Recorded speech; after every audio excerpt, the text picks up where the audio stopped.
Genesis chapter 9.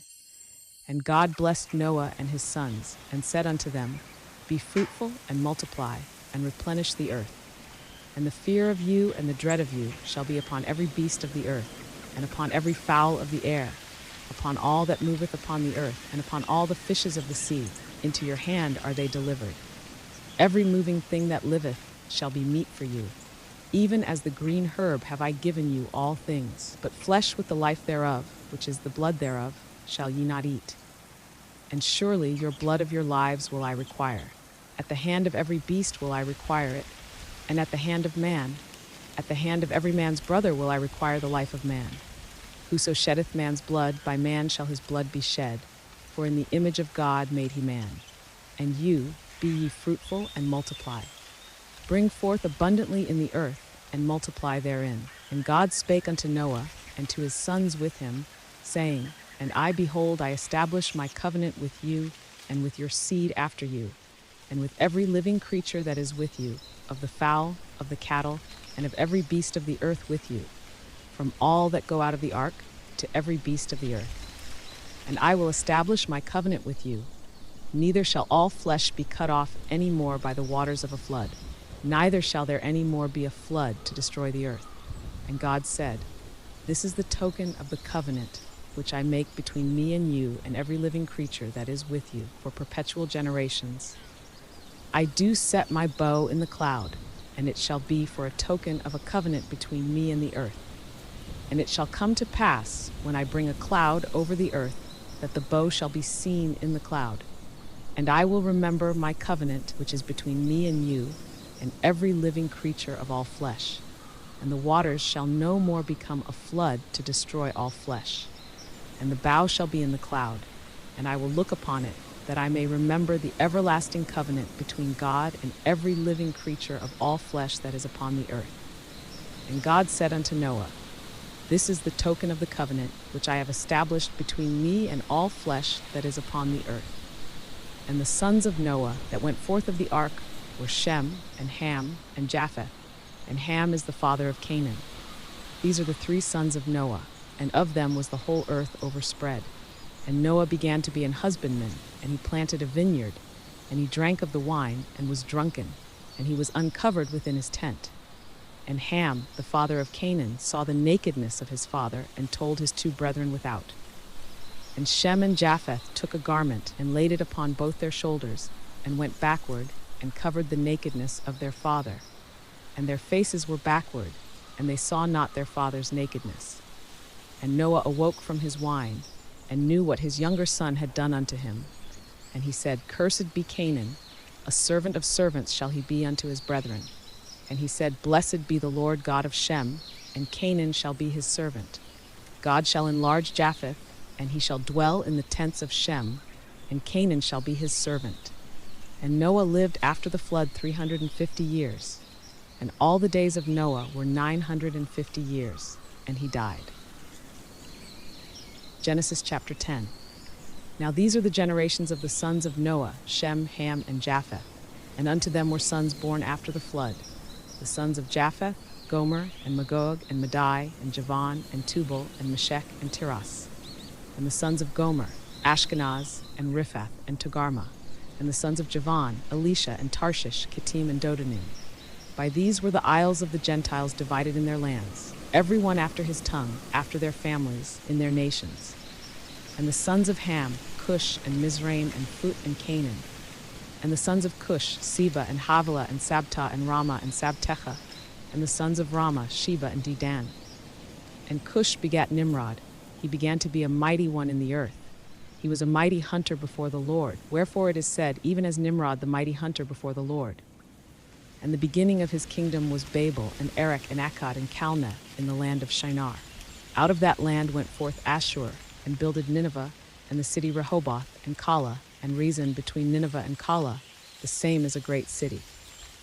And Mizraim begat Ludim, and Anamim, and Lehabim, and Naphtuhim, and Pathrusim, and Casluhim, out of whom came Philistim, and Caphtorim.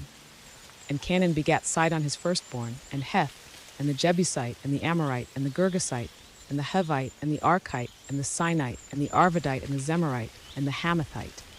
And afterward were the families of the Canaanites spread abroad. And the border of the Canaanites was from Sidon, as thou comest to Gerar unto Gaza, as thou goest unto Sodom and Gomorrah, and Admah and Zeboim, even unto Lasha. These are the sons of Ham, after their families, after their tongues, in their countries, and in their nations. Unto Shem also, the father of all the children of Eber, the brother of Japheth the elder, even to him were children born. The children of Shem, Elam, and Assur, and Arphaxad, and Lud, and Aram.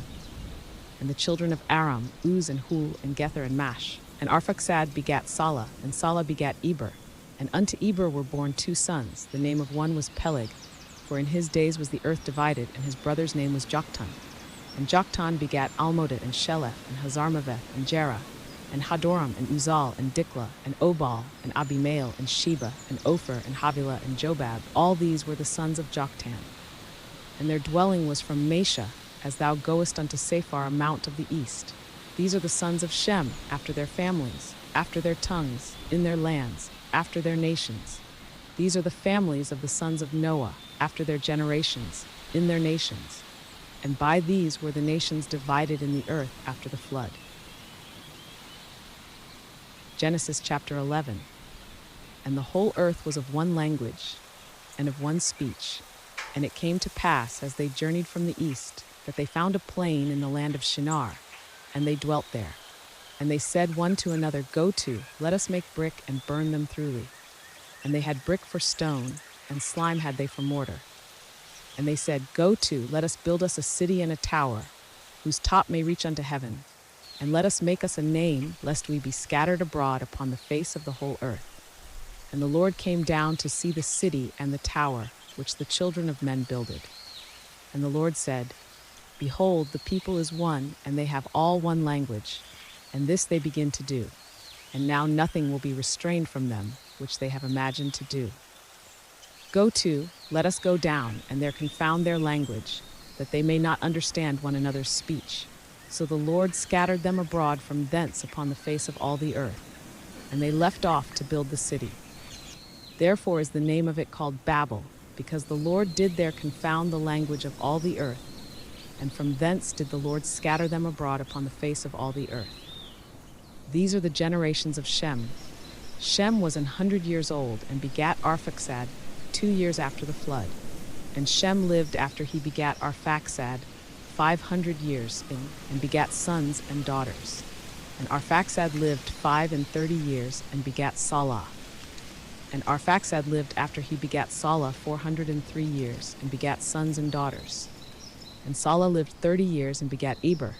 And Salah lived after he begat Eber 403 years, and begat sons and daughters. And Eber lived 34 years, and begat Peleg. And Eber lived after he begat Peleg 430 years, and begat sons and daughters. And Peleg lived 30 years, and begat Ro. And Peleg lived after he begat Ro 209 years, and begat sons and daughters. And Ro lived 32 years, and begat Serug. And Ro lived after he begat Serug 207 years, and begat sons and daughters. And Serug lived 30 years, and begat Nahor. And Serug lived after he begat Nahor 200 years, and begat sons and daughters. And Nahor lived 29 years, and begat Terah. And Nahor lived after he begat Terah 119 years, and begat sons and daughters. And Terah lived 70 years, and begat Abram, Nahor, and Haran. Now these are the generations of Terah. Terah begat Abram, Nahor, and Haran begat Lot. And Haran died before his father Terah in the land of his nativity, in Ur of the Chaldees. And Abram and Nahor took them wives. The name of Abram's wife was Sarai, and the name of Nahor's wife Milcah, the daughter of Haran, the father of Milcah, and the father of Iscah. But Sarai was barren, she had no child. And Terah took Abram his son, and Lot the son of Haran his son's son, and Sarai his daughter-in-law, his son Abram's wife. And they went forth with them from Ur of the Chaldees to go into the land of Canaan, and they came unto Haran, and dwelt there. And the days of Terah were 205 years, and Terah died in Haran. Genesis chapter 12. Now the Lord had said unto Abram, Get thee out of thy country, and from thy kindred, and from thy father's house, unto a land that I will shew thee.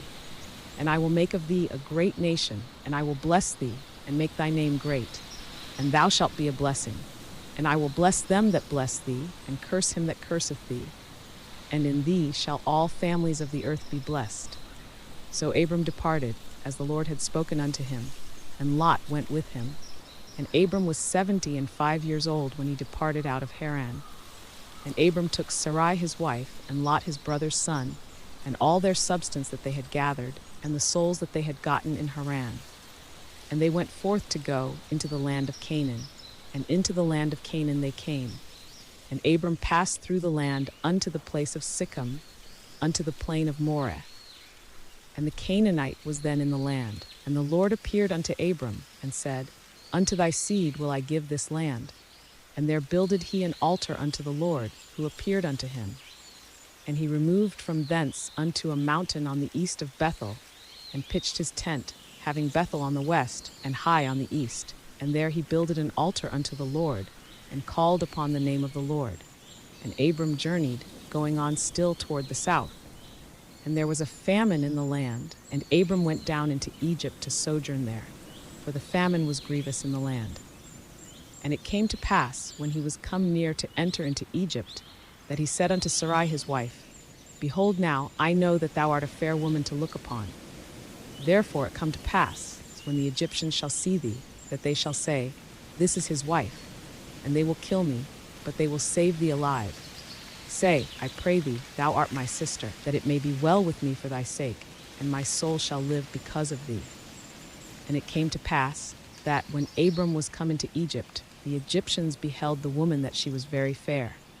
The princes also of Pharaoh saw her, and commended her before Pharaoh. And the woman was taken into Pharaoh's house. And he entreated Abram well for her sake. And he had sheep and oxen, and he asses, and menservants, and maidservants, and she-asses, and camels. And the Lord plagued Pharaoh and his house with great plagues because of Sarai Abram's wife. And Pharaoh called Abram, and said, What is this that thou hast done unto me? Why didst thou not tell me that she was thy wife? Why saidst thou, She is my sister? So I might have taken her to me to wife. Now therefore behold thy wife, take her, and go thy way. And Pharaoh commanded his men concerning him, and they sent him away, and his wife, and all that he had.